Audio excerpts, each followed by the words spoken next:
तो बच्चों कैसे हो आप लोग। स्वागत है आपका हमारी वीडियो में। ये वीडियो क्लास 9th के बच्चों के लिए बहुत ज़्यादा खास होने वाली है, क्योंकि आज मैं आपको मैथ्स का मिड टर्म का सैंपल पेपर बताने वाला हूं, जो कि आपके एग्ज़ाम पॉइंट ऑफ व्यू से बहुत ज़्यादा इम्पोर्टेंट है। क्योंकि जो क्वेश्चन मैं आपको आज बताने वाला हूँ उसमें से 90% क्वेश्चन एज इट इज़ आपके एग्ज़ाम में आ जाता है। यानी ये सैंपल पेपर आपके एग्ज़ाम पॉइंट ऑफ व्यू से बहुत ज़्यादा इम्पोर्टेंट होने वाला है। इंग्लिश का पेपर बच्चों आपका हुआ, और इंग्लिश का पेपर आप में से काफ़ी बच्चों का बहुत अच्छा गया, क्योंकि आप सब बच्चे हमारे सैंपल पेपर देख के गए थे। जो बच्चे हमारे सैंपल पेपर नहीं देख चुके हैं, तो आज हमारे चैनल को आप सब्सक्राइब करें और हमारे वीडियो को लाइक करें, तभी आप हमारे वीडियोस का फ़ायदा उठा पाओगे।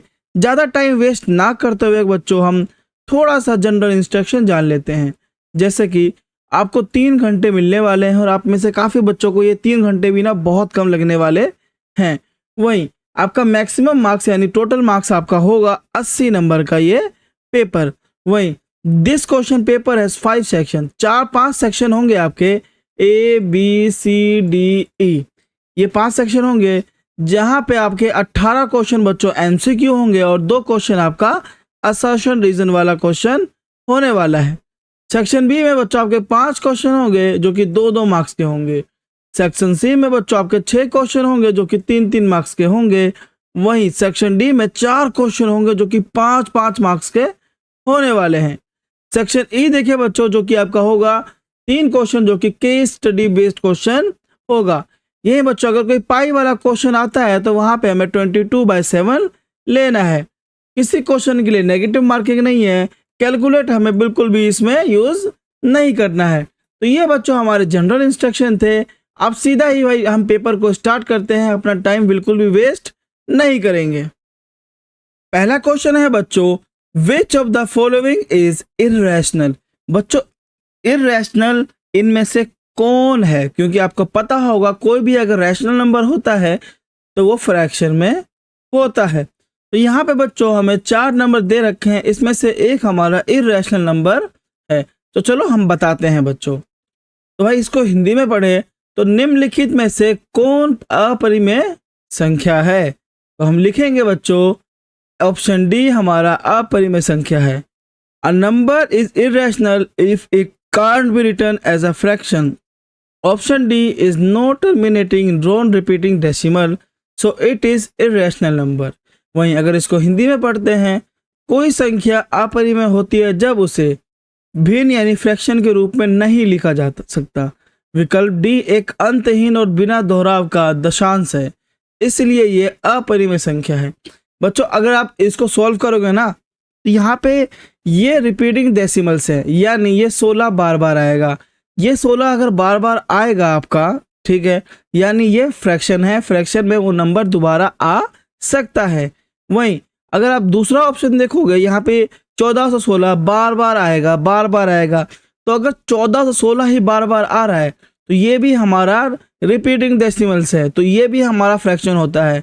लेकिन डी ऑप्शन में देखो, एक बार इसका 0 आता है, 401 एक बार आता है, फिर 4001 आता है, फिर 40001 आता है, फिर भाई 4 लाख आता है। इसका मतलब इसमें 0 की संख्या बार बार बढ़ती जा रही है, बार बार बढ़ती जा रही है। इसका मतलब ये नॉन रिपीटिंग डेसिमल्स है, यानी नॉन टर्मिनेटिंग डेसिमल। इसका मतलब ये ही एक लोता है जो कि अपरिमेय संख्या है, जिसको इंग्लिश में कहते हैं इर्रेशनल नंबर। चलो बच्चों इसी का आप सेकंड क्वेश्चन देख लेते हैं। √2 is a polynomial of a degree. भाई √2 is a polynomial of a degree. अगर इसको हिंदी में पढ़ते हैं बच्चों, √2 कितनी डिग्री बहुपद है, यानी √2 में कितने डिग्री का बहुपद है, तो ये बताना है। तो बच्चों √2 में हमारा 0 डिग्री का पॉलिनोमियल है। कैसे बता दूं, √2 is a constant and constant are considered polynomial of degree 0 because they don't have contain any variable like x. √2 एक स्थिरांक है और सभी कांस्टेंट का बहुपद में मान 0 डिग्री होता है, क्योंकि इसमें कोई चर वेरिएबल नहीं होते। अब जिन बच्चों को समझ नहीं आया मैं बता दूं बच्चों, इसमें ना वेरिएबल यानी जिसको नंबर की जगह हम लिखते हैं, जैसे x y z, क्वेश्चन में x y z होता है ना बच्चों, वो अगर बच्चों इसमें इसका पॉलिनोमियल पूछा गया, अगर यहाँ पे एक्स स्क्वायर होता तब हम उसको पॉलिनोमियल बताते, या फिर वाई होता खाली, या फिर जेड होता, तब इसका कुछ ना कुछ पॉलिनोमियल होता। लेकिन √2 या फिर 1 हो गया या 2 हो गया, ये सब क्या है बच्चों, ये कांस्टेंट है, और कांस्टेंट का पॉलिनोमियल 0 ही होता है। तो इस तरीके से बच्चों ये क्वेश्चन भी हमारा हो जाएगा। चलो बच्चों थर्ड क्वेश्चन देखते हैं क्या है। Sign of the abscissa and ordinate of a point in the second quadrant are respectively. कहने का मतलब है बच्चों, दूसरे चतुर्थांश में स्थित बिंदु के क्रमशः अभ्यास एब्सिसा और निर्देशांक के संकेत क्या होते हैं। तो भाई दूसरे क्वाड्रेंट में क्या होता है बच्चों, तो दूसरे क्वाड्रेंट में होता है प्लस माइनस प्लस। अब इसको व्याख्या पढ़ते हैं। In the second quadrant the X coordinate abscissa is negative and the Y coordinate is positive. वहीं दूसरे चतुर्थांश में एक्स निर्देशांक एब्सिसा ऋणात्मक होता है, जबकि वाई निर्देशांक धनात्मक होता है। तो बच्चों यहाँ पे जो दूसरे चतुर्थांश में हमारा एक्स हमेशा माइनस में रहेगा और वाई हमारा प्लस में रहेगा। अब जिन बच्चों को समझ में नहीं आया उनको मैं थोड़ा और अच्छे से समझा देता हूँ। मान लो बच्चों आप चतुर्थांश एक बनाते हो, ठीक है, ये बनाया आपने, ये जो है आपका ये एक्स है, ये आपका वाई है। एक रूल होता है बच्चों क्वाड्रेंट में, हमेशा हम पहले एक्स की वैल्यू लिखते हैं, उसके बाद वाई की वैल्यू लिखते हैं। अब यहाँ पे बच्चों देखो, यहाँ पे अगर हम जाएं तो ये चीज जो जाती है ना, ये चीज प्लस में जाती रहती है। आपको पता होगा, यहाँ से 1 लिखो, 2 लिखो, 3 लिखो, 4 लिखो, 5 लिखो, 6 लिखो, ये प्लस में होता है। वहीं ये वाई में जाए हम तो ये भी प्लस में होता है। 1 लिखो, 2 लिखो, 3 लिखो, 4 लिखो, 5 लिखो। आपने देखा होगा कुछ इस प्रकार के आपके बार ग्राफ भी बनते हैं। वहीं अगर आप बच्चों दोबारा बना के दिखा दूं मैं, अगर आप बच्चों इस तरफ जाते हो तो ये -1 होता है, ये -2 होता है, ये -3 होता है, ये -4 होता है। आपने इंटीजर जब बनाया होगा तब आपने ये चीज नोटिस भी किया होगा।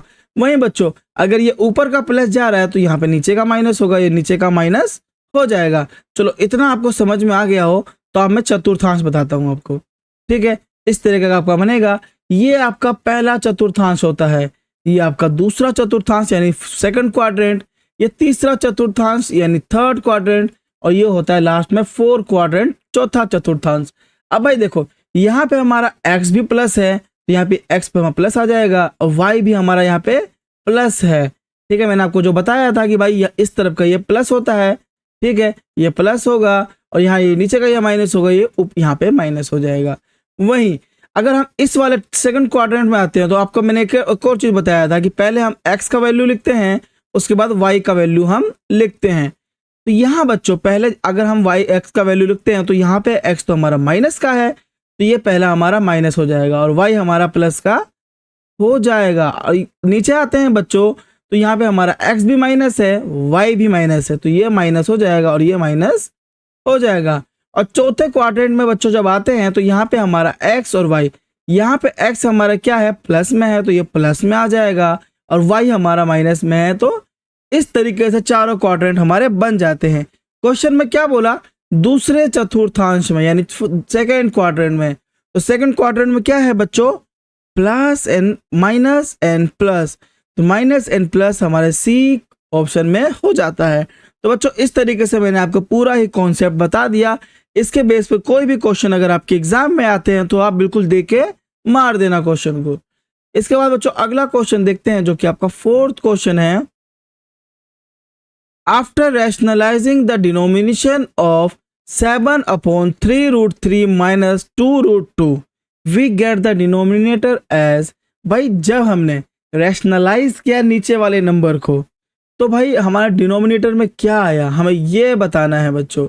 वहीं अगर इसको हिंदी में पढ़ लेते हैं बच्चों, हर को √3 मतलब यहाँ पे अगर अच्छे से देखो 3√3 और -2√2 से गुना करते हैं तो प्रायरिक यानी रैशनलाइजेशन करने पर क्या बनता है। तो ये बच्चों आपका क्या आ जाएगा बच्चों, 19 आंसर आ जाएगा। आप कुछ बच्चे बोलेंगे कैसे सर, तो भाई जब भी हम बच्चों रैशनलाइज करते हैं तो ये बीच में जो साइन है ना, इस साइन को हम प्लस करके इसी से दोबारा गुना कर देते हैं। तो ये आपका एक फॉर्मूला बन जाता है, कौन सा, a - b गुणा में a प्लस बी का फॉर्मूला। ठीक है, अब ये जब फॉर्मूला आपका बन जाएगा तो इसका आंसर भी निकल जाएगा। तो जब फॉर्मूले में हमने रखा, जैसा कि हम देखते हैं एक्सप्लेनेशन में, rationalizing involves multiplying the numerator and the denominator with the conjugate of the denominator. Conjugate of 3 root 3 minus 2 root 2 is 3 root 3 plus 2 root 2, जैसा कि आपको मैंने बताया। अब denominator becomes 3 root 3 minus 2 root 2 गुणा में 3 root 3 plus 2 root 2, ये हमारा क्या बन जाता है बच्चों, 3 root 3 का स्क्वायर माइनस 2 root 2 का स्क्वायर। जहाँ 3 रूट 3 को हम करें 9, 3 का हम स्क्वायर करते हैं तो ये 9 होता है, रूट 3 का स्क्वायर करते हैं तो 3 हो जाता है, तो ये हमारा 27 हो जाएगा। 9 तिया 27। वहीं 2 का जब स्क्वायर करते हैं तो 4 होता है, रूट 2 का स्क्वायर करते हैं तो 2 होता है, तो ये 4 दूनी 8 हो जाएगा। तो 27 माइनस 8 इज 19। तो इस तरीके से बच्चों इसका भी आंसर हमारा निकल जाएगा। यही बच्चों अगर हम इसको हिंदी में पढ़ते हैं, प्रायिक संकरण में हर को उसके संयोजक यानी कॉन्जुगेट से गुना करते हैं, तो इस प्रकार से इसका आंसर बच्चों निकल जाएगा। इसी तरीके से बच्चों हम 5th क्वेश्चन भी अपना देख लेते हैं। Degree of the zero polynomial is, भाई जीरो पॉलिनोमियल का क्या डिग्री होता है बच्चों, ये बताना है। इसी को अगर हिंदी में पढ़ते हैं, शून्य बहुपद यानी जीरो पॉलिनोमियल की डिग्री क्या होती है। तो बच्चों जीरो पॉलिनोमियल की डिग्री हमारी नोट डिफाइन है, आज तक इसको परिभाषित नहीं कर पाए हम, तो लिखेंगे नोट डिफाइंड। करेक्ट आंसर है नोट डिफाइंड, परिभाषित नहीं है। इसको लिखेंगे zero polynomial has no variable term so its degree is not defined. इस तरीके से बच्चों इसका आंसर भी हम कर देंगे। वहीं 6th क्वेश्चन पे पहुंचते हैं हम, जहां है in a frequency distribution the mid value of a class is 10 and the width of the class is 6, the lower limit of the class is, इसको हिंदी में पढ़ के देखते हैं। एक आवर्ती वितरण में किसी श्रेणी का मध्य मान 10 है और उस श्रेणी की चौड़ाई 6 है, उस श्रेणी की न्यूनतम सीमा लोअर लिमिट क्या है। कहने का मतलब है बच्चों, एक आपको फ्रीक्वेंसी डिस्ट्रीब्यूशन दे रखा है जिसका मिड वैल्यू हमारा 10 है और उसका जो विड है वो हमारा 6 है, तो इसका हमें लोअर लिमिट बताना है। तो लोअर लिमिट का आपको फॉर्मूला पता ही होगा, जहां मैं यहां लिख देता हूं lower limit plus upper limit divided by 2। यानी आपने देखा होगा जब भी हम कोई भी ग्राफ वाला क्वेश्चन करते हैं तो देखा होगा आपने, यहाँ 100 से 150 लिखा होता है, फिर नीचे जाते हैं तो 150 से 200 लिखा होता है। ठीक है, ये चीज़ लिखा होता है, आपको पता होगा। तो इसी को हम कहते हैं क्या बच्चों, मिड वैल्यू निकालना। अगर इन दोनों को हम प्लस कर देते हैं, 200 प्लस 150 जो हमारा हो जाता है 350, ठीक है, और इसको डिवाइडेड बाय 2 करते हैं तो ये हमारा मिड वैल्यू निकल जाता है। इसी में इसको हम लोअर लिमिट कहते हैं और इसको हम अपर लिमिट कहते हैं। अगर मैंने इसको इससे डिवाइड कर दिया, जो 175 आपका आता है वो मिड वैल्यू होता है। तो यहाँ हमें मिड वैल्यू तो 10 दे रखा है और हमें विड्थ हमारा 6 दे रखा है। तो इसका जब आंसर निकालेंगे तो मिड वैल्यू का हम फॉर्मूला यहाँ पे लिख देंगे बच्चों, यहाँ पे 10, यहाँ पे 10 क्योंकि मिड वैल्यू हमारा 10 दे रखा है, और L प्लस 6 डिवाइडेड बाय 2, क्योंकि भाई हमारा विड्थ कितना दे रखा है बच्चों, 6 दे रखा है। वहीं ये हमारा क्या हो जाएगा बच्चों 10, और यहाँ पे हमारा ये L/2 है तो 2L हो जाएगा, और ये हमारा क्या हो जाएगा बच्चों L प्लस L 2L हो जाएगा, और 6 हो जाएगा डिवाइडेड बाय 2 हो जाएगा। इस 2 को बच्चों हम यहाँ लेके आ जाएंगे तो ये 20 हो जाएगा हमारा, और ये हमारा 2L प्लस 6 बच जाएगा।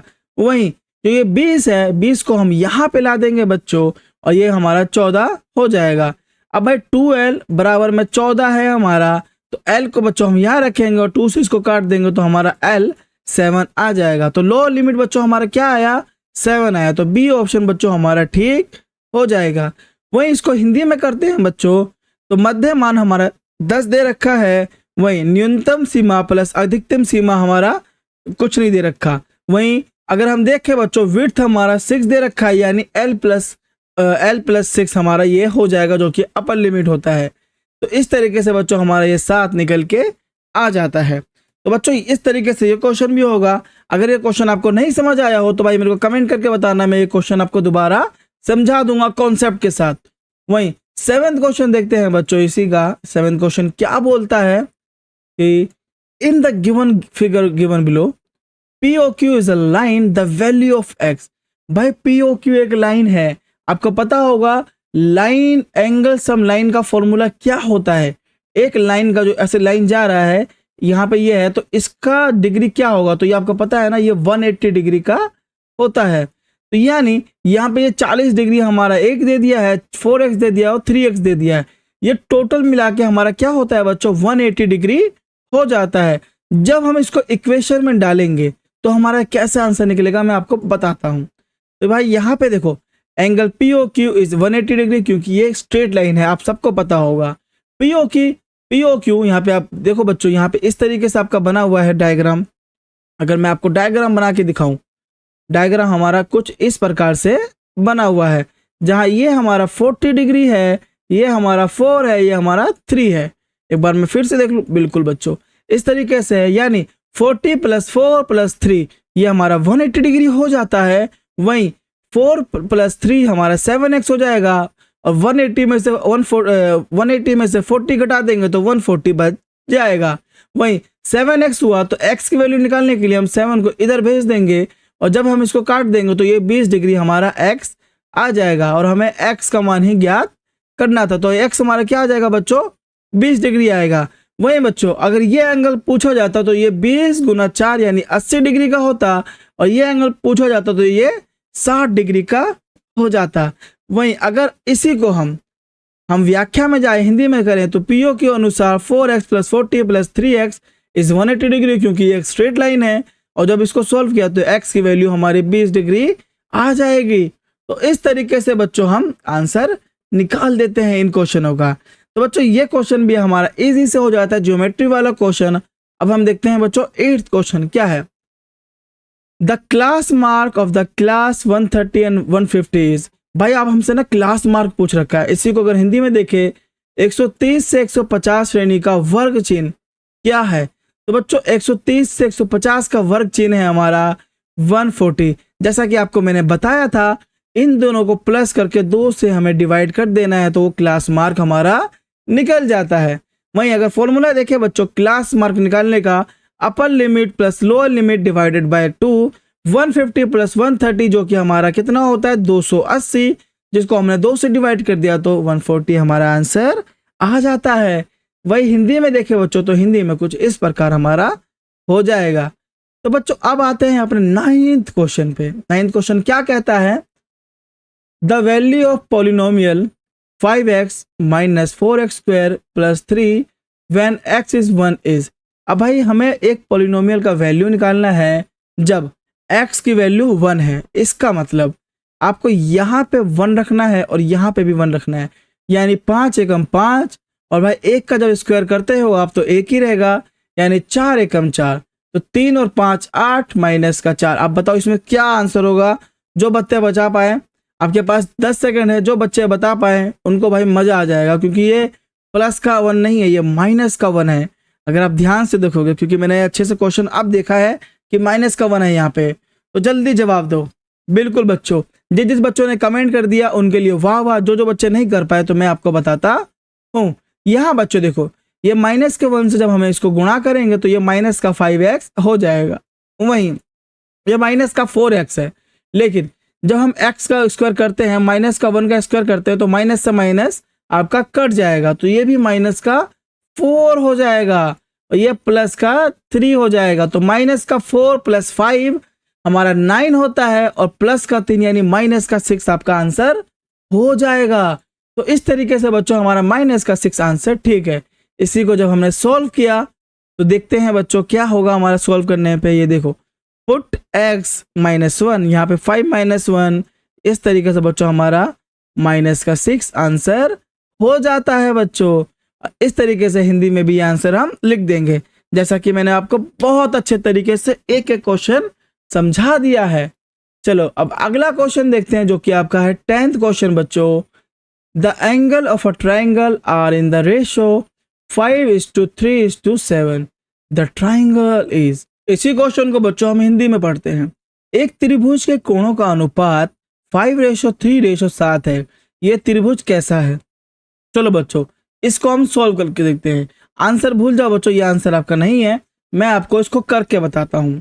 सबसे पहले आपको angle sum property of a triangle, मतलब एक ट्राइंगल का जब प्रॉपर्टी देखते हैं तो वो कितने डिग्री का होता है, 180 डिग्री का होता है। और इन रेशो को जब हमने प्लस किया तो 5 3 7 हमारा 15 आ गया। तो बच्चों इससे हमने 1 डिग्री का निकाल लिया, यानी एक हमारा 12 डिग्री का हो जाएगा। यानी हर एंगल को जो हमने निकाला तो ये 60 डिग्री का हुआ, 36 का हुआ, 84 का हुआ। इसका मतलब कोई सा भी ऐसा एंगल नहीं था जो भाई 90 डिग्री था या 90 डिग्री के ऊपर था। इसका मतलब ये ना तो राइट एंगल ट्राइंगल है ना तो ऑब्ट्यूज एंगल ट्राइंगल है। तो ऑप्शन बी तो हमारा कट जाता है, ऑप्शन सी भी हमारा कट जाता है। वहीं बच्चों अगर हम एक और चीज देखें कि भाई ये तो भाई 60 डिग्री से कम है हमारा, और 36 डिग्री भी है, 84 डिग्री भी है।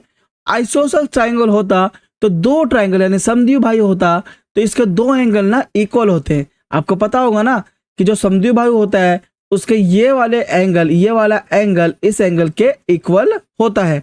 तो हमारा ये वाला भी नहीं होगा, यानी 60 से जो छोटा है हमारा एक्यूट एंगल ट्राइंगल, हमारा ए ऑप्शन बिल्कुल करेक्ट ऑप्शन हो जाएगा। जब हमने इसको देखा एंगल 1 हमारा 60 डिग्री है, एंगल 2 हमारा 36 डिग्री है, एंगल 3 हमारा 84 डिग्री है, यानी सब 90 डिग्री से छोटे हैं, मतलब ये एक्यूट ट्राइंगल हो जाएगा बच्चों। तो ये क्या है बच्चों, हमारा एक्यूट एंगल ट्राइंगल, जिसको हिंदी में कहते हैं तीक्ष्ण कोण त्रिभुज। तो ये आंसर बच्चों इस तरीके से होता है। तो हमें एक एक चीज बच्चों देखना पड़ता है हर एक क्वेश्चन को सॉल्व करने के लिए। चलो अब 11वां क्वेश्चन देखते हैं बच्चों। A linear equation in two variables is of the form ax by plus c 0 where. अब भाई हमें इसका आंसर निकालना है। इसी को जब हमने हिंदी में पढ़ा, दो चरों वाले में रेखीकरण समीकरण का रूप ax plus B Y plus C 0 होता है, जहां बच्चों a हमारा बराबर 0 के नहीं होता और b भी हमारे बराबर 0 के नहीं होता। क्योंकि अगर ये दोनों 0 के बराबर हो गए तो दो वेरिएबल कैसे हुए हैं। इसका मतलब बच्चों आपको समझा दूं, इसमें दो चरों वाले रेखिक समीकरण का मतलब होता है एक आपका x होगा, दूसरा आपका y होगा।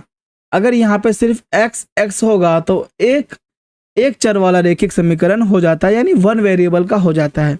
यानी अगर दो वेरिएबल के लिए हमें कंडीशन रखा गया तो x हमारा और y हमारा दोनों ही होगा। अब इसमें क्या है बच्चों, ये दोनों होंगे तभी तो आपका दो चर वाले वेरिएबल बनेंगे। तो इसका मतलब ना तो x का वेरिएबल हमारा 0 होगा ना तो y हमारा 0 होगा।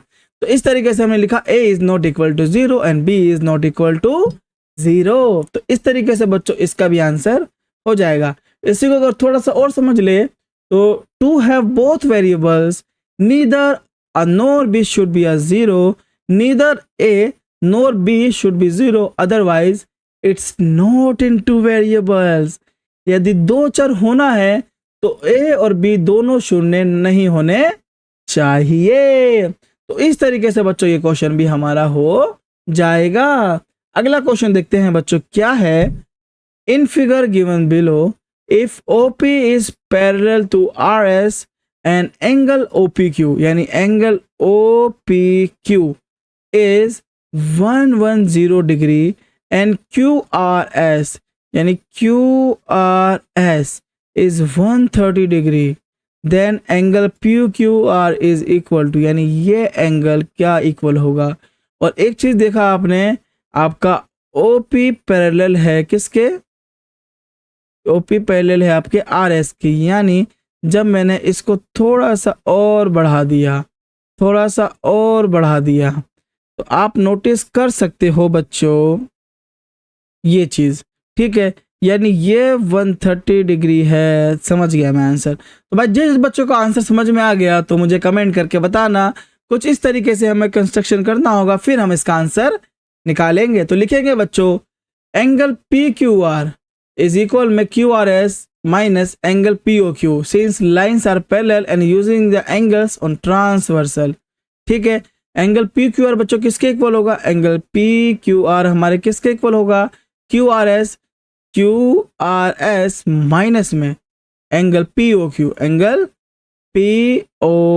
ठीक है बच्चों। अब देखते हैं PQR minus 130 degree minus 110 degree, तो हमारा 20 डिग्री आंसर आ जाएगा। क्यों भाई, क्योंकि OP इसके पैरेलल है RS के, तो PQR हमारा 20 डिग्री आ जाएगा। तो 20 डिग्री हमारा ऑप्शन डी बिल्कुल ठीक हो जाएगा। ठीक है बच्चों, यहाँ पे बच्चों पता होगा ट्रांसवर्सल का आपका रूल लगा है, इस वजह से यहाँ पे ये आंसर हो जाएगा। चलो अगला क्वेश्चन भी देख लेते हैं बच्चों। If y coordinate of a point is 0 then this point always lies. भाई y कोऑर्डिनेट अगर 0 है तो भाई ये पॉइंट कहाँ पे होगा, कौन से क्वाड्रेंट पे होगा? तो भाई ये क्या x एक्सिस पे होगा, जल्दी बताओ, या फिर y एक्सिस पे होगा? क्योंकि C और D में से कोई आंसर होगा। बिल्कुल, जिस जिस बच्चे ने बोला कि x एक्सिस पे होगा उन सब बच्चों का ये आंसर बिल्कुल करेक्ट हो जाएगा। तो लिखते हैं एक्सप्लेनेशन में, if y is 0 the point lies on the x axis as there is no vertical movement. इस तरीके से बच्चों हो जाएगा। तो यह आंसर भी हमारा हो गया बच्चों। वहीं 14th क्वेश्चन पे पहुंचते हैं। इफ px इज इक्वल में x plus 3 then px plus p minus x is equal to. बहुत मस्त क्वेश्चन है बच्चों, इसको अगर हिंदी में पढ़ते हो आप, यदि px इक्वल में x प्लस 1 है और तो px plus p minus x का मान क्या होगा? तो लिखेंगे कि गिवन हमारा क्या है, px हमारा x प्लस 3 है, वहीं जब हमने मतलब x को हमने माइनस रखा तो क्या होगा ये हमें बताना है। तो लिखेंगे माइनस एक्स प्लस 3, वहीं px plus p minus x यानी x प्लस 3 प्लस में x माइनस x प्लस 3, यहाँ पे x माइनस x कट जाएगा और 6 बच जाएगा, तो 6 हमारा आंसर करेक्ट हो जाएगा। अब बच्चों आपको मैं समझा दूं, px हमारा x प्लस 3 दे रखा है, वहीं जब हमने p माइनस x निकाला तो हमारा क्या आता है बच्चों, माइनस x प्लस का 3। इसका मतलब है जब p को हमने x रखा, मतलब x को हमने जब x रखा तो x प्लस 3 आता है, वहीं जब हमने पॉलिनोमियल को माइनस x रखा तो ये वैल्यू आती है। अब क्या पूछा, px का प्लस p माइनस x, तो हमने इसको भाई इससे प्लस किया, तो भाई प्लस जब करते हैं तो प्लस माइनस हमारा माइनस ही होता है, तो x से x कट गया और 3 प्लस 3 हमारा 6 हो गया। तो हमारा 6 आंसर बच्चों हो जाएगा। इसी को जब हमने हिंदी में किया तो इस प्रकार से ये हो जाता है। अगला क्वेश्चन देख लेते हैं बच्चों, जो कि आपका 15th क्वेश्चन है। If two interior angle on the same side of a transversal intersecting two parallel lines are in the ratio 2:3 then the greater of the two angle is। इसको हिंदी में पढ़ते हैं, यदि दो अंतःकोण समांतर रेखाओं को काटने वाली एक रेखा पर 2:3 के अनुपात में है तो बड़ा कोण होगा। तो बड़ा कोण आपका क्या होगा बच्चों, 108 डिग्री। इसको जब एक्सप्लेन करते हैं, interior angles on the same side of a transversal are supplementary, यानी ये 180 डिग्री का बनाते हैं। Their sum is 180 degree. Let angles be 2x and 3x। 2x plus 3x होता है हमारा बराबर में 180 डिग्री, जो कि हमारा 5x आ जाएगा 180 डिग्री। जब हमने इस 5x को x की वैल्यू निकालने के लिए काटा तो x हमारा 36 डिग्री आ जाता है। जब हमने इसका ग्रेटर एंगल निकाला बच्चों तो ये हमारा 108 आ जाता है। अभी आपको मैं फिर से समझा दूं, जो आपका ट्रांसवर्सल होता है बच्चों, ठीक है, ट्रांसवर्सल होता है उसमें जो सप्लीमेंट्री एंगल होते हैं वो 180 डिग्री के होते हैं, ठीक है। अब 2:3 बोला, तो जब 2:3 को हमने सॉल्व किया तो ये 5x आ गया हमारा। 5x को जब हमने x की वैल्यू निकाली तो 36 आ गया। जब हमने 36 को 2 से गुणा किया तो 72 आता है, 3 से गुणा किया तो 108 आता है।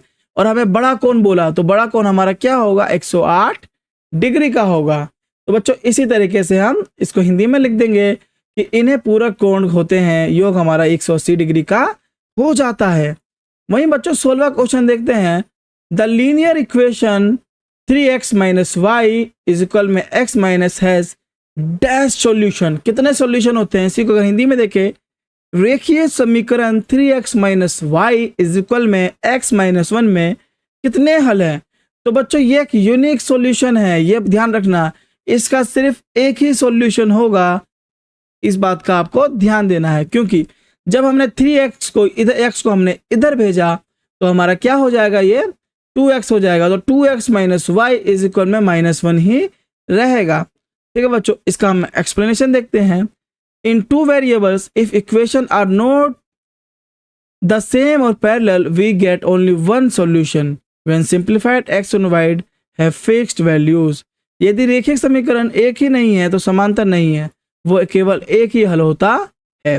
तो इस तरीके से बच्चों ये वाला क्वेश्चन भी हमारा हो जाएगा। अगला देखते हैं। Abscissa of all the points on the x axis कि भाई इसको हिंदी में पढ़ते हैं कि एक्स अक्ष पर स्थित सभी बिंदुओं का अभिष्का यानी निर्देशांक होता है। तो क्या निर्देशांक होता है बच्चों? एनी नंबर होता है। ठीक है, कोई सा भी नंबर हो सकता है हमारा। ठीक है, वहीं देखे on the Y axis Y is always zero, X can be any number. भाई यहाँ पे अगर मैंने क्वाड्रेंट बनाया तो 1 हो सकता है, 2 हो सकता है, 3 100 हो सकता है, 200 हो सकता है, 500 हो सकता है, कुछ भी हो सकता है ना।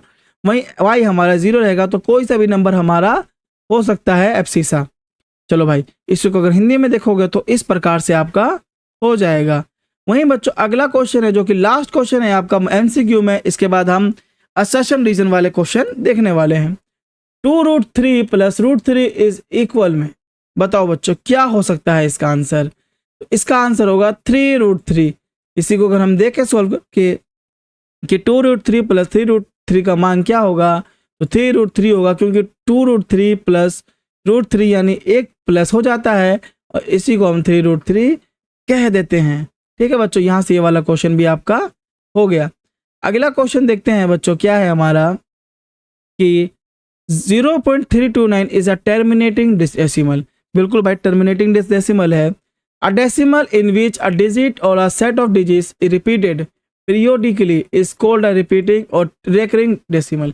इसी को जब हमने हिंदी में पढ़ा, हिंदी में क्या है कि जिस दशमलव में अंक बार बार दोहराते हैं उसे आवर्ती दशमलव कहते हैं। तो भाई यहाँ पे ये तो बात सच बोला कि भाई ये दशमलव है, लेकिन यार इसका जो ना ये व्याख्या नहीं कर पा रहा। इसका जो बी ऑप्शन होगा बच्चों, क्या बी ऑप्शन, कि both assertion and reason are true but R is not the correct explanation of the assertion A. तो इसका बी आंसर आपका करेक्ट हो जाएगा। वहीं अगला क्वेश्चन देखे, there are infinite number of lines which passes through 3 and 2। वहीं a linear equation in 2 variables has infinitely many solution. वहीं बच्चों अगर इसको हिंदी में पढ़ते हैं, हिंदी में क्या होगा इसका कि 3 2 से होकर अनगिनत रेखाएं गुजर सकती हैं, कारण 2 चर वाले रैखिक समीकरण अनंत हल रखता है। तो भाई यहाँ पे दोनों ही सही हैं, लेकिन आर सही एक्सप्लेनेशन नहीं देता है इसका।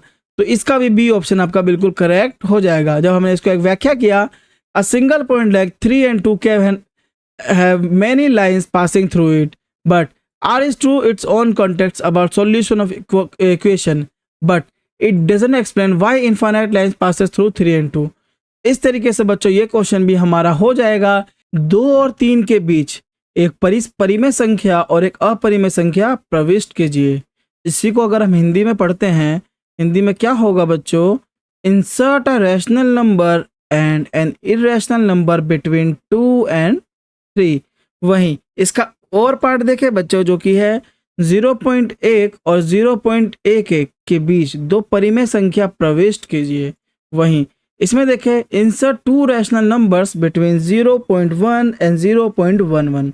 तो मैं आपको बता दूं बच्चों, कुछ चीज़ें बता दूं, जैसे कि अगर आप कोई भी नंबर लाइन खींचते हो, मान लो ये एक नंबर लाइन है, ठीक है, इसको इतना बड़ा नंबर लाइन बना देते हैं। अब इसको मानते हैं बच्चों हम 2 और इस एंड को हम मानते हैं 3। अब यहाँ बच्चों 2.1 होगा, यहाँ 2.2 होगा, यहाँ 2.3 होगा, यहाँ 2.4 होगा, यहाँ 2.5 होगा, यहाँ पे 2.6 होगा, यहाँ 2.7, यहाँ पे 2.8, 2.9 और फिर जाके यहाँ पे 3 हो जाएगा। तो इसमें हमारे कितने नंबर पूछे हैं, insert a rational number and irrational number. यहाँ पे रैशनल नंबर हमारा यहाँ निकल जाएगा। वहीं यहाँ पे हम देखें तो 0.10 लिख सकते हैं और इसको हम क्या लिख सकते हैं बच्चों, 0.110, इसको हम 0.10 लिख सकते हैं। अब इसके बीच हमें 2 रैशनल नंबर बताने हैं, तो यहाँ पे 0.101 से लेके 0.11109 तक सारे ही रैशनल नंबर हो जाएंगे इनके बीच। तो इस तरीके से मैंने आपको इसका कॉन्सेप्ट बताया। अब इसका हम आंसर देखते हैं कि किस तरीके से मैंने लिखा है। हिंदी इंग्लिश दोनों में ही आपको मैं बताने वाला हूं, तो बिल्कुल ध्यान से देखना। तो rational number between 2 and 3 is 2.5। एक ही नंबर बता दिया आपको 2.5। आप चाहे 2.1 लिखो, 2.3 लिखो, 2.4 लिखो, 2.6 लिखो या 2.9 लिखो, ये सारे ही नंबर हमारे रैशनल नंबर हो जाएंगे। वहीं इरेशनल नंबर बिटवीन 2 and 3 हमारा क्या हो जाएगा, √6, जो कि √6 की वैल्यू अगर हम निकाले तो 2.449 होता है। अब भाई अगर आप देखो, मैं जैसा कि आपको बताया, एक नंबर लाइन खींचो आप, यहाँ पे एक नंबर 2, यहाँ पे 2.1, 2.2, 2.3, 2.4, 2.5, 2.6, तो यहाँ जो 2.4 आ रहा है, 2.4 के पास तो √6 ही आएगा ना बच्चों आपका, तो ये हमारा आंसर हो जाएगा। तो इरेशनल नंबर क्या हो जाएगा, 2.449। आप √2 की वैल्यू जानो कि √2 की वैल्यू कितनी होती है, √3 की वैल्यू कितनी होती है, √4 की वैल्यू कितनी होती है और √5 की वैल्यू कितनी होती है। इसके बाद ही आप ऐसे क्वेश्चन को सॉल्व कर पाओगे। वहीं अगर इसी का हम देखें बच्चों इंग्लिश का और पार्ट, इसके बाद आपको हिंदी का ही बताऊंगा मैं।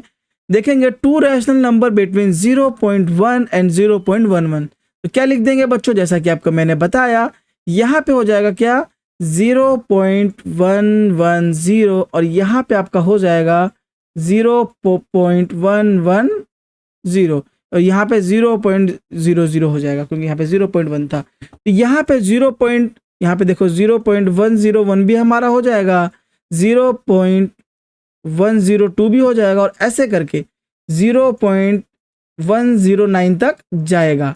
तो इसमें से हम कितने भी नंबर लिख सकते हैं बच्चों, 0.1 लिख दिया, 0.105 लिख दिया, आपकी मर्जी है, इसका आंसर निकल जाएगा। चलो इसी को अगर हिंदी में देखें, 2 और 3 के बीच में परिमेय संख्या हमारा 2.5 हो जाएगा। वहीं 2 और 3 के बीच में अपरिमेय संख्या √3 होगा, जिसकी वैल्यू हमारी क्या आती है, 2.449 और यह बढ़ता ही जाता है। वहीं इसका अगर और पार्ट देखें, 0.1 और 0.11 के बीच 2 परिमेय संख्या, वो हमारा 0.101 और 0.105 हो जाएगा। तो इस तरीके से हमारा पहला क्वेश्चन बच्चों सॉल्व हो जाता है। चलो अब इसका दूसरा क्वेश्चन देखते हैं, क्या है, एक त्रिभुज के कोण 2:3:4 के अनुपात में है, त्रिभुज के कोण को ज्ञात कीजिए। अब यहां बच्चों हम लिखते हैं, भाई इनका रेशो हमारा क्या दे रखा है, 2:3:4। अब इसका हमें क्या निकालना है बच्चों, कोण निकालना है। यानी एक कोण हमारा 2 दे रखा है, एक कोण हमारा 3 दे रखा है और एक कोण हमारा 4 दे रखा है। आपको त्रिभुज की प्रॉपर्टी का पता होगा, त्रिभुज की प्रॉपर्टी, एंगल की प्रॉपर्टी क्या होती है, तीनों एंगल की प्रॉपर्टी 180 डिग्री। अगर हम एक को x माने तो यहाँ पे 2x + 3x + 4x, इन तीनों को प्लस करके अगर x की वैल्यू निकाल देते हैं तो हमारी x की वैल्यू निकल जाएगी। फिर उसके बाद हम इस एंगल की वैल्यू निकाल देंगे, इस एंगल की वैल्यू निकाल देंगे और इस एंगल की वैल्यू निकाल देंगे।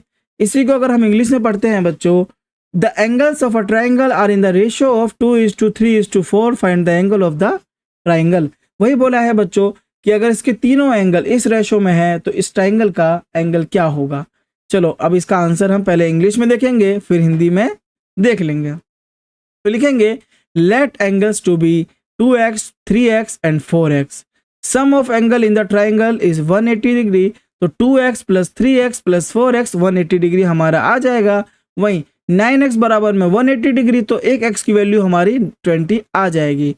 तो हम जब 2x की वैल्यू निकालेंगे तो ये 40 डिग्री, ये 60 डिग्री और ये 80 डिग्री हमारी वैल्यू निकल जाएगी। इसी को अगर हिंदी में देखें तो देखेंगे, कोण 2x, 3x, 4x है, त्रिभुज में कोणों का योग 180 डिग्री होता है। वहीं अगर निकाले 2x + 3x + 4x बराबर में 180 डिग्री, तो 9x बराबर में 180 डिग्री, तो x की वैल्यू हमारी 20 आ जाएगी। तो सारे कोण हम निकालने बैठेंगे तो 40 और 60 और 80 डिग्री हमारी आ जाएगी। तो यहाँ पे देखेंगे बच्चों, यहाँ पे हमारा ये 60 डिग्री, ये हमारा 80 डिग्री और ये हमारा 40 डिग्री हो जाएगा। ये एक एक्यूट एंगल ट्राइंगल हो जाएगा।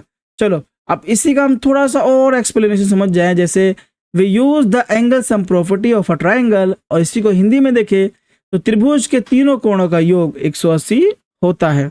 तो इस तरीके से बच्चों 22वां क्वेश्चन का भी आंसर हमारा कंप्लीट हो जाता है। अब हम देखते हैं 23वां क्वेश्चन। 23वां क्वेश्चन क्या है, x बराबर में 3 हो तो बहुपद 3x² - 4x + 7x - 5 का मान ज्ञात करिए। तो यहाँ पे x3 मतलब इसमें आपको x की वैल्यू डालनी है। तो यहाँ पे अगर हमने x की वैल्यू डाली तो 3 का क्यूब निकाले तो ये 27 होता है। तो 27 × 3 - 3 का स्क्वायर हमारा 9 होता है, तो 4 नीम यहाँ पे 36 हो जाएगा, प्लस यहाँ पे 3 आ जाएगा, तो 7 × 21 - 5। इस तरीके से हम इसका आंसर निकाल देंगे। इसी को अगर हम इंग्लिश में पढ़ते हैं तो क्या होगा, find the value of a polynomial 3x² minus 4x² plus 7x minus 5 when x is 3। जब x 3 है तो इसकी वैल्यू हमें निकालनी है। तो चलो बच्चों इसको मैं करके आपको दिखाता हूँ, पहले इंग्लिश में फिर हिंदी में। तो पहले सबसे पहले लिखना है सब्सटीट्यूट x जब इक्वल 3 के होगा तो इस पॉलिनोमियल की वैल्यू क्या होगी। तो 3 का क्यूब हमारा 27, 3 का स्क्वायर हमारा 9 और 3 गुना 7 हमारा 21 माइनस का 5। वहीं 27 दिया हमारा 81 होता है, 4 निम 36 होता है, 21 का प्लस आ जाएगा माइनस का 5। यहाँ पे हम इसको प्लस कर देंगे तो 102 आ जाएगा और इन दोनों को प्लस करेंगे तो 41 आ जाएगा। तो 102 माइनस 41 हमारा 61 आंसर हो जाएगा। तो इस तरीके से बच्चों हमारा ये क्वेश्चन हो जाता है। 4 लाइन का आंसर है आपका। इस तरीके से जब भी आपको वैल्यू देने का क्वेश्चन है तो बहुत आसान होता है। इसी को अगर हम हिंदी में देखें तो x 3 रखने पर 3 इंटू 27 माइनस 4 इंटू 9 प्लस यहाँ पे 7 इंटू 3 माइनस का 5, यहाँ 81 माइनस 36, 21 माइनस 5 हमारा 61 आंसर निकल के आ जाएगा। वहीं अगर देखें तो बच्चों यहाँ पे किस चीज़ का यूज़ हुआ है, यहाँ पे direct substitution method is used in evaluating a polynomial. वहीं बहुपद का मान ज्ञात करने के लिए x का मान सीधे समीकरण में रखते हैं। तो इस तरीके से ये क्वेश्चन भी आपका सॉल्व हो जाएगा। अब इसी का अगला क्वेश्चन देखते हैं बच्चों। सरल कीजिए √45 माइनस 3√20 प्लस 4√5। इसको हमें सरल करना है, सॉल्व नहीं करना है, इसको हमें सिंपल करना है। वहीं अगर इसको हिंदी में पढ़े, इंग्लिश में पढ़े तो सिंप्लीफाई √45 माइनस 3√20 प्लस 4√5। अब इसको देखते हैं बच्चों कि किस तरीके से हम सॉल्व करेंगे। तो चलो देखते हैं सबसे पहले इंग्लिश में फिर हिंदी में। यहाँ पे देखें बच्चों √45, यहाँ पे अगर आप अच्छे से क्वेश्चन को देखोगे तो √45 हमारा आ जाएगा। यहाँ पे √9 आ जाएगा, 9 इंटू 5, क्योंकि यहाँ पे ये √5 है। अगर आप देखो बच्चों 4 नीम 45 होता है, ठीक है। वहीं अगर हम √45 का वैल्यू निकालें तो यहाँ पे तो बच्चों ये होगा √4 गुणा में √9, तो ये हमारा क्या हो जाएगा 9 चौक 45। इसको हमने सिंपल करके लिखा बस, ठीक है। इसको हमने ये लिखा। वहीं √20 को हम क्या लिख सकते हैं 4 गुणा 5, तो √25 हमारा आंसर हो जाएगा। अब कुछ बच्चे बोलेंगे यार यहाँ मतलब 45 था, यहाँ 20 था, तो यहाँ पे 3 और 2 कैसे आ गया। तो देखो रूट हमारा जब भी हम यहाँ पे रूट लिखते हैं, मान लो यहाँ पे 4 है, अगर हम इसको सॉल्व करेंगे बच्चों तो 4 किसका स्क्वायर होता है, तो 4 2 का स्क्वायर होता है। तो जब बच्चों इस रूट घटाना पड़ेगा तो हमें यहाँ पे 2 का स्क्वायर ये बन जाएगा, तो ये 2 हो जाता है। तो यहाँ देखो 9 का स्क्वायर 9 किसके स्क्वायर से बना था, तो 3 के स्क्वायर से बना था, तो यहाँ पे 3 आ जाएगा। √5 का 5 रह जाएगा। वहीं 4 है वो किसके रूट से बना था, किसके स्क्वायर से बना था, तो यहाँ पे 2 आ जाएगा। तो यहाँ पे 3√5 हो जाएगा, यहाँ 2√5 हो जाएगा। नाउ अब यहाँ पे क्या करना है 3√5 माइनस का 3 दूनी 6, यहाँ पे 3 गुणा ये, क्योंकि यहाँ पे अगर अब देखो यहाँ पे 3 दे रखा था इसलिए, और यहाँ पे 2 दे रखा है, तो 3 दूनी 6 √5 आ जाएगा और प्लस का 4√5 हमारा ये दे ही रखा था। तो जब हमने इसको सॉल्व किया बच्चों तो यहाँ पे हम क्या लेंगे इसको कॉमन लेंगे। यहाँ पे हमने क्या लिया 3 कॉमन लिया, यहाँ पे √5 हमने कॉमन लिया तीनों में, तो अगर √5 हम कॉमन लेंगे बच्चों, ठीक है, तो यहाँ पे 3 आ जाएगा, यहाँ पे माइनस का 6 आ जाएगा, यहाँ प्लस का 4 आ जाएगा। जब हमने 3 और 4 को प्लस किया तो ये हमारा 7 हो गया, और इसमें से -6 गया तो यहाँ पे 1 बचा। तो √5 को जब हमने 1 से गुणा किया तो √5 ही हमारा आंसर आ गया। तो सबसे सिंपलेस्ट फॉर्म हमारा √5 आंसर आ जाएगा। इसी तरीके से जो अगर हम हिंदी में करते हो तो सेम इसी तरीके से होगा। यहाँ पे कुछ भी आपको लिखना नहीं था, तो इस तरीके से सॉल्व हो जाएगा। वहीं इसको हमने सॉल्व करने के लिए क्या किया है, तो break radicands into perfect square and simplify like terms. Root को सरल करने के लिए संख्या को ऐसे गुणनखंडों में तोड़ते हैं जिनमें एक पूर्ण वर्ग हो, फिर समान पदों को जोड़ा जाता है, जैसा कि पूर्ण वर्ग हमारा क्या था 2 और 3। तो इस तरीके से बच्चों ये क्वेश्चन भी आपका सॉल्व हो जाता है। अब देखते हैं अपना अगला क्वेश्चन जो कि है आपका 25वां, जो कि 2 नंबर में लास्ट क्वेश्चन है। m के किस मान के लिए x³ minus 2mx² plus 16 x plus 2 से विभाज्य है। तो यहाँ पे हमें भाग करना है, तो चलो भाग कर देते हैं। इसी को अगर आप हिंदी इंग्लिश में पढ़ोगे, for what value of m is x³ minus 2mx² plus 16 divisible by x plus 2। तो लिखेंगे इसमें बच्चों, if a polynomial fx is divisible by x plus 2 then f -2 is 0। कहने का मतलब है भाई, अगर एफ एक्स डिविजल हो जाएगा इससे, तो इसका मतलब एफ हमारा 2 होगा। इसका मतलब आपको समझाता हूँ। मान लो यहाँ पे x + 2 है आपका, ठीक है, इससे हमें डिवाइड करने के लिए बोला है। तो जब हम x की वैल्यू निकालेंगे तो यहाँ इसके बराबर में 0 रखेंगे, यहाँ पे हम x छोड़ देंगे और इस 2 को हम इधर ले आएंगे, तो ये -2 हो जाएगा। तो अगर ये वैल्यू हमें करनी है तो भाई यहाँ पे यहाँ पे f हमारा क्या होगा, -2 होना चाहिए। ठीक है, ये आपको समझ में आ गया। इसका मतलब x की वैल्यू यहाँ पे हमारी -2 हो जाएगी। अगर x की वैल्यू -2 है तो हम इसको इस इक्वेशन में रख देंगे। इक्वेशन में रखने के बाद देखते हैं हमारा आंसर क्या आता है। तो जब हमने वैल्यू इस पे रखा, x³ - 2mx² + 0x + 16, यही हमारा दे रखा है यहाँ पे। ठीक है, अब यहाँ पे कुछ बच्चे सोचेंगे यहाँ पे 0x क्यों भाई तुमने लिखा? क्योंकि बच्चों, जब भी यहाँ पे हम दो चर के समीकरण लिखते हैं तो वहाँ पे हमारा एक x का वैल्यू ऐसा होता है जिसमें कोई स्क्वायर होगा ना क्यूब होगा। ठीक है, इसलिए हमने 0x लगा, क्योंकि यहाँ पे लिखा ही हुआ नहीं था आपका 0x। ठीक है, इसलिए हमने इसको पहले असली वाले फॉर्म में लिखा, उसके बाद हम इसको सॉल्व करेंगे। अब जब हमारा x -2 होता है तो यहाँ पे क्या आ जाएगा, -2 का क्यूब माइनस का 2mx² हमारा आ जाएगा, -2 का स्क्वायर + 16 = 0। तो जब 2 का क्यूब निकालेंगे तो 8 आएगा, उसके बाद माइनस का माइनस रहेगा, और जब 2 का हम स्क्वायर निकालेंगे तो 4 हो जाएगा। तो ये 4 दूनी 8m हो जाएगा प्लस का 16। यहाँ पे देखिए -8 -8m + 16, तो 16 में से जब -8 गया तो आपका क्या बच गया बच्चों, 8 बच गया। तो यहाँ पे 8 बचा, यहाँ पे -8m बच गया। यहाँ पे जब हम 8 को यहाँ लेके जाते हैं बच्चों तो ये 8 हमारा -8 हो जाता है। ठीक है, यहाँ पे m रह जाएगा, -m यहाँ पे हो जाएगा -8। ठीक है, इस माइनस से माइनस कट जाता है, और m को जब यहाँ छोड़ के हम इधर लेके जाएंगे तो 8/8 आएगा। इसको जब काटेंगे तो m की वैल्यू हमारी 1 आ जाएगी।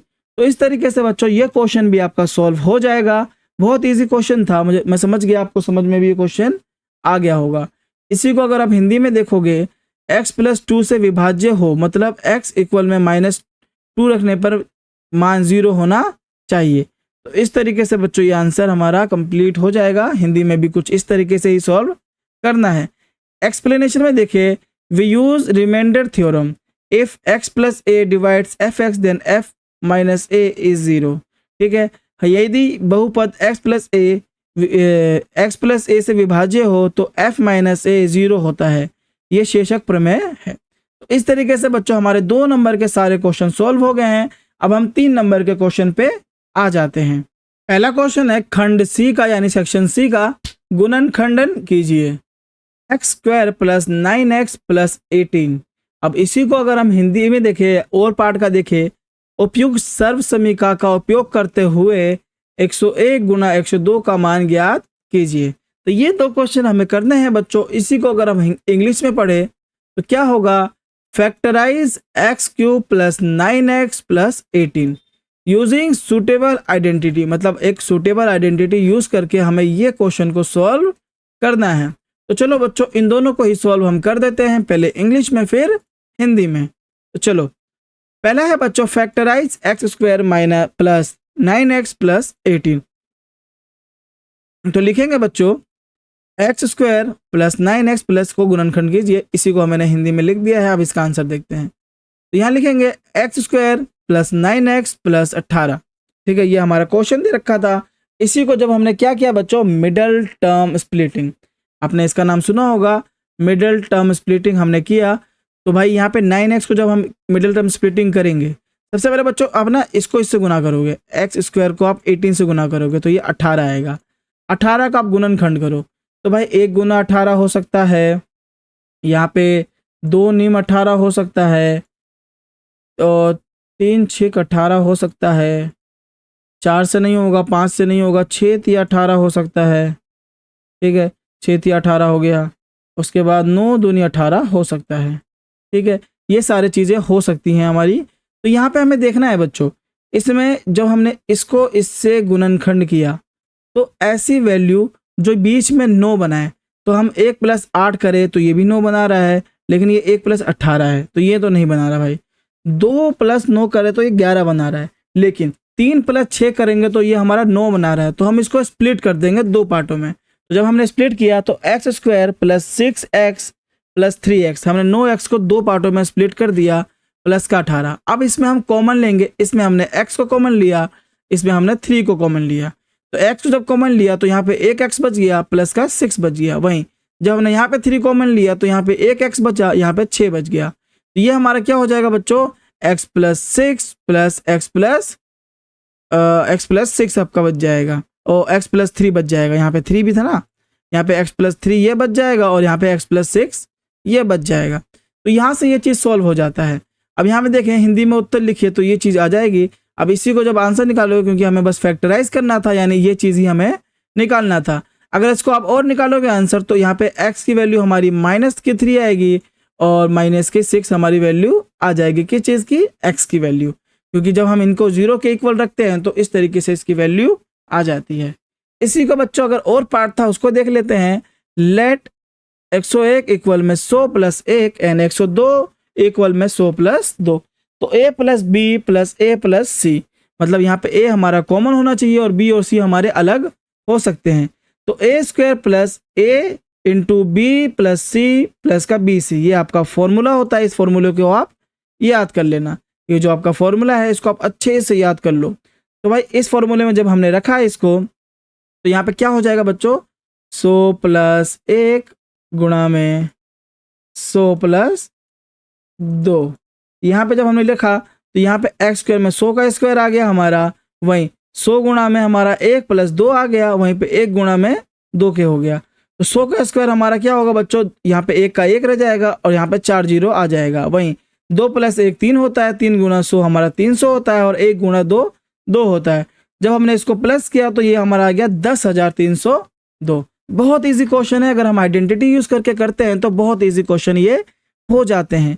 हिंदी में उत्तर लिखे तो यहाँ पे सूत्र आधारित हल है हमारा, ये हमारा इस तरीके से हो जाएगा जैसा कि मैंने बताया। आपको लिखना है यहाँ पे सूत्र का यूज होगा, यहाँ पे ये सूत्र लिखना है और इस तरीके से आपको सॉल्व कर देना है हिंदी इंग्लिश में, क्योंकि आप नंबर लिखते हो तो हिंदी इंग्लिश का कोई यूज नहीं होता नंबर में। ठीक है, अब अगला क्वेश्चन देखते हैं। उस बिंदु के निर्देशांक ज्ञात कीजिए जो x और y दोनों अक्षों पर स्थित हैं। भाई उस निर्देशांक, भाई अगर देखो आप ये बनाते हो तो ये हमारा y है और ये हमारा x है, तो उस बिंदु का नाम बताना है जो हमारे x पे भी हो और y पे भी हो। तो ये जो बिंदु है हमारा, ये x पे भी आ रहा है और y पे भी आ रहा है। ठीक है, ये जो बीच वाला बिंदु है ये हमारा दोनों जगह आता है, जिसकी कोटि -4 है और y अक्ष पर स्थित है। और भाई जिसकी कोटि -4 है और y अक्ष पर स्थित होनी चाहिए, जिसका भुज 5 है और x अक्ष पर स्थित है। ठीक है, जिसका भुजा भाई 5 है और x पे स्थित है। इसी को अगर इंग्लिश में पढ़ते हो, find the coordinates of the point which lies on x and y axes both, whose ordinate is -4 and which lies on y axis, whose abscissa is 5 and which lies on the x axis। इसका सिर्फ हम answer देखेंगे बच्चों, तो पहले का answer हो जाएगा the point on the both x and x axis which is 0। अगर भाई मैं एक आपको ना बना के ही दिखा देता हूँ। ठीक है, ये आपका क्वाड्रेंट बन जाएगा बच्चों, ये आपका क्वाड्रेंट बन गया। यहाँ पे ये चीज़ हमारा पूरा ही लाइन x होता है, ये पूरा ही लाइन हमारा y होता है। यहाँ पे ये हमारा प्लस होता है, ये माइनस होता है, वहीं ये माइनस होता है और ये हमारा प्लस होता है। मतलब यहाँ पे दोनों प्लस होंगे, यहाँ पे एक माइनस प्लस होगा, यहाँ पे दोनों ही माइनस होंगे, और यहाँ पे एक प्लस होगा एक माइनस होगा। तो भाई जब हम गए तो भाई हमें बताना है कि दोनों ही एक एक्सिस पे है, तो भाई एक यही नंबर है 0 जो हमारे दोनों ही जगह आता है, तो 0 हमारा हो जाएगा इसका आंसर। अब दूसरा क्वेश्चन है ऑन y एक्सिस, जहां हमारा x 0 हो और ये -4 हो, तो यहाँ पे x 0 हो हमारा। ठीक है, x 0 होगा हमारा और ये y 0 हो, तो मतलब ये इस वाली लाइन पे है -4। ठीक है, तो ये हमारा आंसर हो जाएगा जहाँ पे x 0 है। और दूसरा क्या बोला, जहाँ पे y 0 है, अगर देखो जिसका अभी 5 है और x पर स्थित है, तो यहाँ पे हमारा क्या होगा बच्चों, y हमारा यहाँ पे 0 हो जाएगा। तो ये कहाँ पे होगा बच्चों, ये हमारे यहाँ पे मौजूद होगा। ठीक है, 5। तो इस तरीके से 5 0 हमारा हो जाएगा आंसर। बहुत ईजी क्वेश्चन था बच्चों, इस तरीके से आप ग्राफ में भी क्वेश्चन का आंसर दे सकते हो। वहीं अगर इसको हिंदी में करें तो ये इस प्रकार से हो जाएगा। इसका एक्सप्लेनेशन देखें तो x एक्सिस पर y 0 होता है और y एक्सिस पर x 0 होता है। इस बात को आपको हमेशा ध्यान देना है कि जो x अक्ष होता है वहाँ पे y 0 होगा और जो y अक्ष है वहाँ पे x 0 होगा। इस चीज़ का आपको ध्यान देना है, क्योंकि अगर मान लो मैंने यहाँ पे y की बात की, तो यहाँ पे y की तो कुछ वैल्यू होगी, लेकिन x तो हमारा 0 ही जा रहा है ना भाई ऊपर। वहीं अगर यहाँ पे x हम यहाँ बोलते हैं ये 2 हमारा x है, तो यहाँ तो y तो हमारा 0 है ना भाई, तो यहाँ पे इसलिए 0 ये हो जाता है। चलो 28वां क्वेश्चन भी बच्चों देख लेते हैं हम। निम्नलिखित आकृति में यदि ए बी समांतर है सी डी के और सी डी समांतर है ई एफ के तथा y रेशो जेड इक्वल है 3:7 के, तो x का मान हमें ज्ञात करना है। इस डायग्राम में देखें बच्चों, अगर इसको इंग्लिश में पढ़ते हैं हम, in the figure given below A B is parallel to C D is parallel to E F and y ratio Z is 3:7, find x। तो भाई देखो ये इसके पैरेलल है, ये इसके पैरेलल है, ये इसके पैरेलल है, और ये एक ट्रांसवर्सल है। अगर देखो तो ये एक ट्रांसवर्सल हो जाएगा, जहाँ पे z हमारा क्या दे रखा है बच्चों, z हमारा 3 दे रखा है, और नहीं z हमारा दे रखा है 7, और y हमारा क्या दे रखा है बच्चों, 3 दे रखा है हमारा y। ठीक है, तो यहाँ पे अगर निकालेंगे तो आपको पता होगा कि भाई एक ट्रांसवर्सल के अंदर जो दो एंगल होते हैं वो कितने डिग्री के बराबर होते हैं। बिल्कुल, जब इस क्वेश्चन का आंसर निकालोगे कितने डिग्री के बराबर होते हैं, तो आपको इसका आंसर भी मिल जाएगा, यहाँ से x की वैल्यू आपको निकल जाएगी। चलो मैं बताता हूँ किस तरीके से आपको लिखना है। तो लिखेंगे given y ratio z is 3:7, so y equal में 3 के और z इक्वल में 7 के। देन x इक्वल में y प्लस z जो कि 3 के प्लस 7 के हो जाएगा, जो 10 के हो जाएगा। x हमारा इन दोनों के बराबर हो जाता है बच्चों, इन दोनों का सम हमारे x के बराबर हो जाता है। But since x includes both angles, let's assume x equal में y प्लस z इक्वल में टोटल 180 डिग्री। ठीक है, x y प्लस z हमारा क्या हो जाएगा, 180 डिग्री हो जाएगा, क्योंकि ये सप्लीमेंट्री एंगल है। ठीक है, so ratio of y is to z is 3:7, let y be 3x और z हमारा 7x। देन x इक्वल में y प्लस z इक्वल में 10x, यहाँ पे ऊपर हमारा 10 के आ गया था, 10x लिखो या 10 के लिखो, आपकी मर्जी है। इक्वल में 180 डिग्री, तो x की वैल्यू हमारी 18 डिग्री आ जाएगी। देन हमारा जो y होगा 54 डिग्री का होगा, z हमारा 126 डिग्री का हो जाएगा। देखो कितना ईजी क्वेश्चन था। ठीक है, आगे देखो आप, इस तरीके से आपका ये हो जाएगा। ठीक है, यहाँ पे x y, ये y प्लस z हमारे इसके इक्वल होता है, इसलिए हमारा बच्चों ये क्वेश्चन सॉल्व हुआ है, तभी ये 3 नंबर के मार्क्स में है। चलो 29 क्वेश्चन देखते हैं, जो कि अगला क्वेश्चन है आपका। अगला क्वेश्चन देखते हैं। 9वीं कक्षा के 40 विद्यार्थी से उनका जन्म का महीना बताने के लिए कहा गया। इस प्रकार प्राप्त आंकड़ों से निम्नलिखित आलेख बनाया गया। आलेख को देखकर निम्नलिखित प्रश्नों के उत्तर दीजिए। नवंबर के महीने में कितने विद्यार्थी का जन्म हुआ? किस महीने में सबसे अधिक विद्यार्थियों का जन्म हुआ? किस महीने में सबसे कम विद्यार्थियों का जन्म हुआ? ये चीज़ आपका दे रखा है। वहीं अगर इसको इंग्लिश में पढ़े बच्चों, in a particular section of class 9 40 students were asked about the month of their birth and the following graph was prepared for the data so have to study the graph and answer the following question. How many students were born in the month of the November? भाई नवंबर में कितने बच्चे पैदा हुए? नवंबर में अगर देखो तो यहाँ बच्चों ये ग्राफ आता है, 4 बच्चे पैदा हुए हैं। ठीक है, नवंबर में 4 बच्चे पैदा हुए हैं। In which month were the maximum number of student born? किस महीने में सबसे ज़्यादा बच्चे पैदा हुए हैं? तो अगस्त महीने में सबसे ज़्यादा बच्चे पैदा हुए हैं। वहीं in which month were the minimum number of students born? सबसे कम पैदा होने वाले मंथ था जून। ठीक है, जिसमें 1 बच्चा ही पैदा होता है। तो इस तरीके से आपका आंसर लिखना है। इसका आंसर तो मैंने आपको बता ही दिया, लेकिन आप आंसर देख भी लो। 4th student, 7th student, 7 student तो नहीं है भाई, यहाँ पे 6 स्टूडेंट है। ठीक है, तो यहाँ पे आप 6 लिख देना। ठीक है, दूसरे का आंसर आप 6 लिखना। वहीं पहले का आंसर 4 नवंबर में कितने बच्चे पैदा हुए हैं, ये हमारा 4 तो ठीक है भाई। नवंबर में 4 बच्चे पैदा हुए हैं। अगस्त में बच्चों आपके 6 बच्चे पैदा हुए हैं, यहाँ पे 7 बच्चे नहीं है। फरवरी में तो नहीं बच्चों, लेकिन जून में आपके 1 बच्चे पैदा हुए हैं। ठीक है, इसी भी आंसर आपका गलत हो जाएगा। ठीक है, अगर आप देखो तो यहाँ पे फर्स्ट का आंसर आपका क्या है? फर्स्ट का आंसर आपका है 4, दूसरे का आंसर 6 है, और लास्ट का आंसर आपका 1 है, जो कि जून महीने में पैदा हुए थे। ठीक है बच्चों, वहीं अगर इसका आंसर आप हिंदी में देखो तो हिंदी में यहाँ पे गलत लिखा हुआ है, मैं आपको बता दे रहा हूँ। यहाँ पे आपका 6 हो जाएगा और लास्ट में आपका जून महीना आ जाएगा। कभी कभी आंसर लिखने में भी हमें गलतियाँ हो जाती हैं। ठीक है, अब अगला क्वेश्चन देखते हैं, जो कि आपका 30th क्वेश्चन है। क्या है? संलग्न आकृति की सहायता से निम्नलिखित प्रश्नों के उत्तर दीजिए। बी के निर्देशांक बताने हैं हमें, सी के निर्देशांक बताने हैं, और निर्देशांक को -3 -5 द्वारा पहचाना गया बिंदु। तो इन 3 क्वेश्चन के हमें आंसर करने हैं। अगर इसी को हम इंग्लिश में पढ़ते हैं बच्चों, with the help of the adjacent figure and answer the following question. The coordinate of B, हमें बी का कोऑर्डिनेट यानी इसका कोऑर्डिनेट बताना है। तो ये बी का कोऑर्डिनेट हो जाएगा आपका पहले हमेशा हम x को लेते हैं फिर y को लेते हैं, तो ये हो जाएगा आपका -5 और 2। ये आपका हो गया कोऑर्डिनेट किसका, पहले आंसर का हो गया the coordinate of C, the coordinate of C ये रहा आपका। तो सबसे पहले हम x को लेंगे, x हमारा 5 है, और फिर y को लेंगे जो कि है हमारा -5। ठीक है, इस तरीके से ये आंसर भी हो जाएगा। The point identify the coordinates, जहाँ पे हमारा x हमारा -3 हो और y हमारा -5 हो। तो x हमारा -3 हो, x हमारा -3 हो और ये, तो E पॉइंट हो जाएगा आपका C का आंसर। ठीक है, इन तीनों का आंसर मैंने आपको बता दिया। इसी की तरह हम आंसर आपकी 30 विद्यार्थियों के रक्त समूह निम्नलिखित रूप में रिकॉर्ड किए गए, इस तरीके से किए गए। इन आंकड़ों के लिए बारंबारता बटन सारणी तैयार कीजिए। तो ये क्वेश्चन बच्चों आपके लिए होमवर्क है, इसको आप होमवर्क कर लेना क्योंकि इसका मैंने सारणी नहीं बनाया। ठीक है, अगर आपको देख लो, आपको मैं इंग्लिश में बता दूं, the blood group of 30 students are recorded as follows. ठीक है, फ्रीक्वेंसी डिस्ट्रीब्यूशन टेबल बनाना है तो मैं आपको सिर्फ आंसर लिख के बता देता हूँ। ठीक है, मैंने इसको आपको अच्छे से आंसर नहीं लिखा है इसको। ठीक है, तो ग्राफ हमारा कुछ इस प्रकार हो जाएगा। ठीक है, अब देखते हैं इसका blood group data frequency distribution table. यहाँ पे देखो तो भाई हमें ये बताना है, तो देखें आंसर लिखेंगे we will count how many times each blood group appears. लिखेंगे भाई ए हमारा कितनी बार हुआ है, 12 बार हुआ है। बी हमारा कितनी बार हुआ है, 9 बार हुआ है। ओ हमारा कितनी बार हुआ है, 6 बार हुआ है। और ए भी हमारा कितनी बार हुआ है, 3 बार हुआ है। ठीक है बच्चों, तो हम लिखेंगे 12 9 6 3। इस तरीके से बच्चों हमारा ये 40 हो जाएगा। यहाँ से हमारा आंसर भी कंप्लीट ये हो गया। वहीं अगर इसको हिंदी में देखें तो हिंदी भी कुछ इस प्रकार से आपका लिखना है कि 12 बार हमारा ए आया है, 9 बार हमारा ये बी आया है, तो 9 और 21 हो गए ये।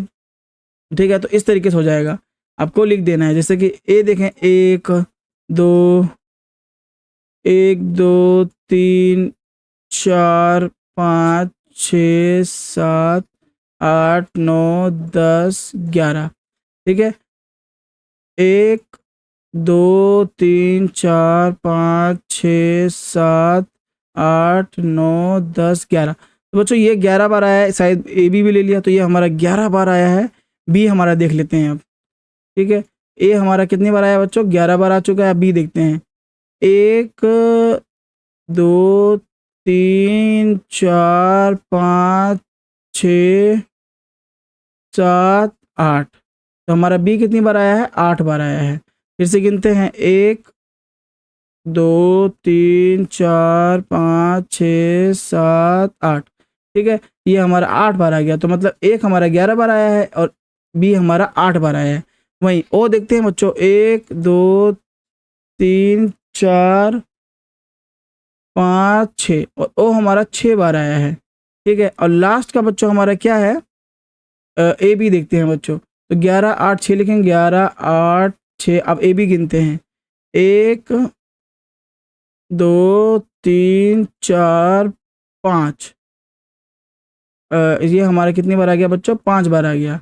गिनेंगे 8 11 19 19 6 25 और 30। तो इस तरीके से बच्चों हमारा ए में हमें 11 लिखना है, बी में हमें 8 लिखना है, वहीं ओ में हमारा 6 हो जाएगा और ए बी में हमारा कितना हो जाएगा बच्चों, 5 हो जाएगा। ठीक है, यहाँ ये 5 हो जाएगा। तो यहाँ पे इसको काट देंगे, यहाँ लिखेंगे 11 8 6 और 5।